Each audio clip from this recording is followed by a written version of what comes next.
Kethevane, a sign of some relief, I guess.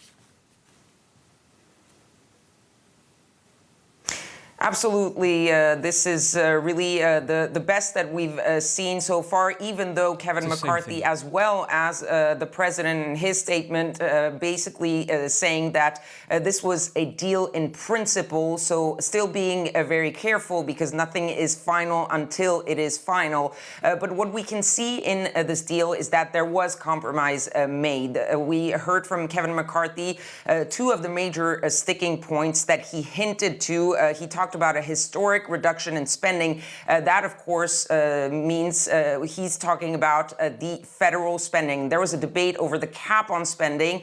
The Republicans wanted to lower the levels of federal spending, while the Democrats were trying to hold on and freeze the level of spending. It seems like that has won the case, freezing the level of spending and raising the debt ceiling for the next 2 years. Kevin McCarthy also mentioning consequential reforms to lift people out of poverty and into the workforce. He's referring, of course, to work requirements to access federal benefits. That was something that the Democrats had fully rejected, but it seems that at least on some parts of these work requirements, the Republicans actually won. It will not impact anything like healthcare or Social Security, like Medicaid, but there could be some restrictions, some tighter work requirements for access to certain federal benefits. And another thing that Kevin McCarthy hinted at was that there would be no new taxes. The Democrats wanted to pair the spending cuts with raising tax revenue. That, at least from what we heard from Kevin McCarthy, doesn't seem to be in the final deal, but that deal still being written as we speak. This is a deal in principle, and Joe Biden in his statement talking about making a compromise, which means that not everybody gets what they want. We're talking, Kethevane, about maybe just over a week away, if it's agreed that that would be the final deadline on the 5th of June. But where do we go from here? It's not over the line yet.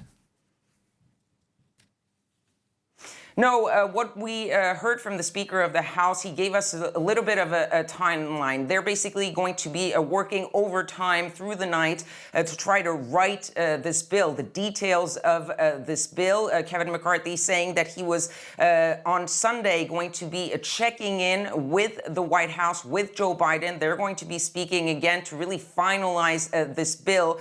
And only then will Kevin McCarthy post the text of the actual bill. So probably this Sunday night for lawmakers to actually access it and be able to start reading through this bill. He had already said multiple times in the past few weeks that he would not waive the 72-hour rule, meaning that lawmakers will have 3 days to review this bill before what he hopes to be a vote on Wednesday, a vote in the House, then it has to be voted in the Senate. And of course, this is where things get tricky because there are very close majorities for Republicans in the House and for Democrats in the Senate. And we're already seeing both sides, the progressives on the Democratic side, the very conservative lawmakers on the Republican side, criticizing this possible deal. Republicans saying that Kevin McCarthy gave too much to the Democrats. Democrats saying that Joe Biden conceded too much to Kevin McCarthy. So some of them might not vote for this bill. They need a bipartisan support in order to get this bill through,